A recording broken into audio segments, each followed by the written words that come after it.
साथी जो समाजवादी सिपाही है, देश के सबसे लोकप्रिय नेता, जिनके विचारों में सादगी, पहनावा में सादगी, विकास की मूर्ति है आदरणीय अखिलेश यादव जी। उनका सच्चा सिपाही है जिसका नाम है राम सुखी निषाद। विधानसभा मधुबन में नौजवानों को लेकर के रात दिन चलने का काम, समाजवादी विचारधारा को आगे बढ़ाने का काम, अपने नेता को 27 में मुख्यमंत्री बनाने के लिए दिन रात एक कर दिया है। क्रांतिकारी धरती, शहीदी मधुबन की धरती ललकार रही है। समाजवादी सिपाही चल पड़े हैं, इसलिए भाव है। मधुबन में सपा वाली, मधुबन में सपा वाली चलल सकरिया।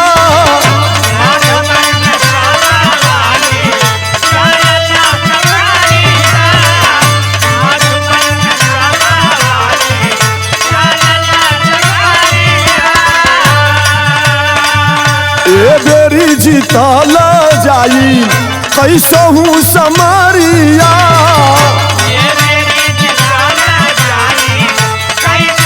जिया जिया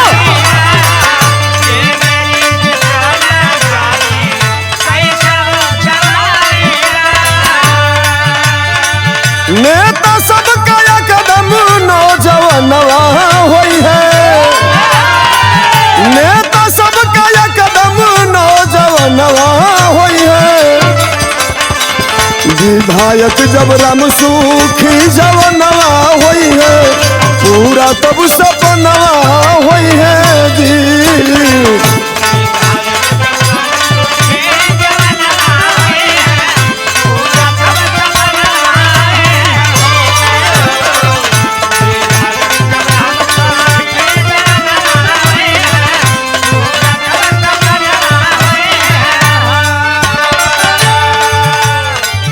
उम्र अभी कच्ची है लेकिन विचार पक्के हैं। किसकी वजह से? नेताजी मुलायम सिंह के जान नियर माने ले।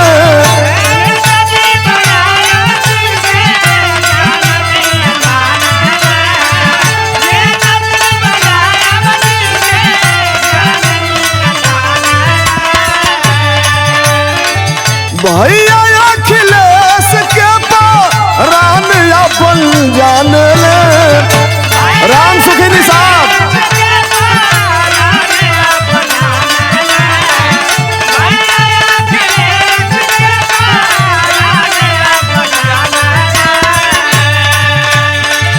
पूरा बाबा साहेब के सपनवा होई है। पूरा बाबा साहेब के सपनवा होई है। विधायक जब राम सुखी जवनवा होई है, पूरा अब मनवा होई है जी।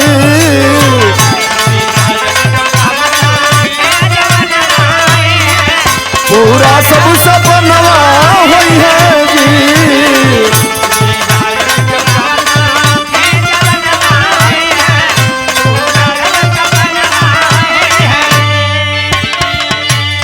एक माहौल है, एक रंग चढ़ा है जवान के ऊपर। नौजवानों की टोली लेके जिधर भी निकलता है, जिस गांव में निकलता है, पीडीए के लोग ललकार रहे हैं कि बड़ा शानदार साथी है।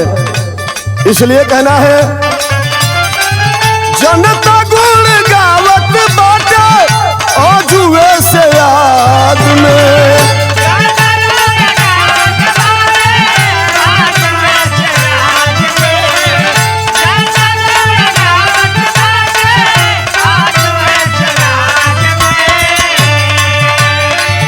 जज्बा भरल बाटे,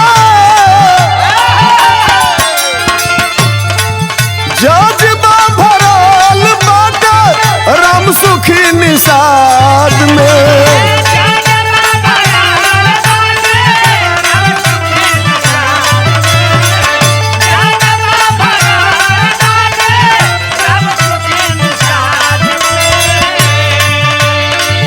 फूलन जी का पूरा रमनवा हुई है। पीड़े समाज की, पिछड़े समाज की एक वीरांगना, जिसने अपने बहादुरी और वीरता के बल पर सामंतियों को ललकारा था, उनको धूल चटाने का काम किया था। ऐसे शानदार वंश का वो लड़का है जिसका नाम है राम सुखी निषाद। ये लिए कहे के बाद फूलन जी का पूरा यार मनवा हुई है, विधायक जब राम सुखी जब नवा हुई है, पूरा तब सपनवा हुई है जी।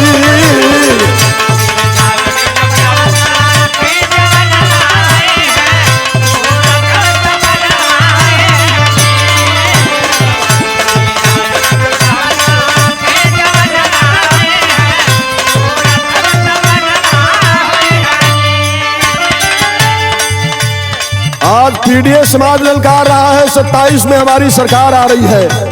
अब की बार पीडीए सरकार अखिलेश यादव जी के नेतृत्व में मुख्यमंत्री बनाने के लिए सारे लोग बेताब हैं। इसलिए अंतिम लाइन में कहना है,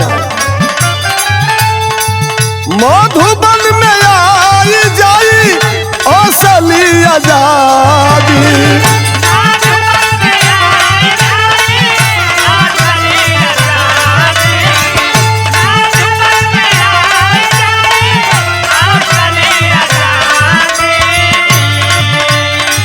राम सुखी निषाद जीती हम नेता समझवादी,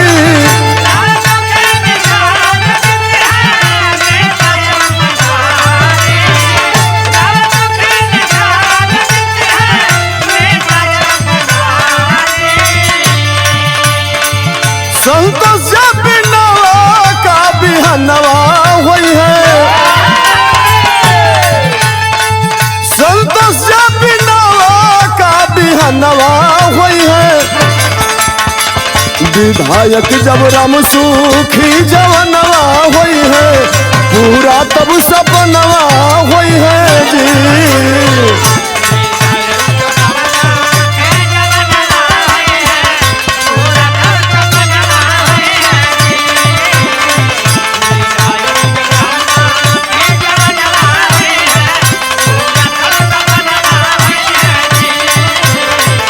विधायक जब राम सुखी जब नवा हुई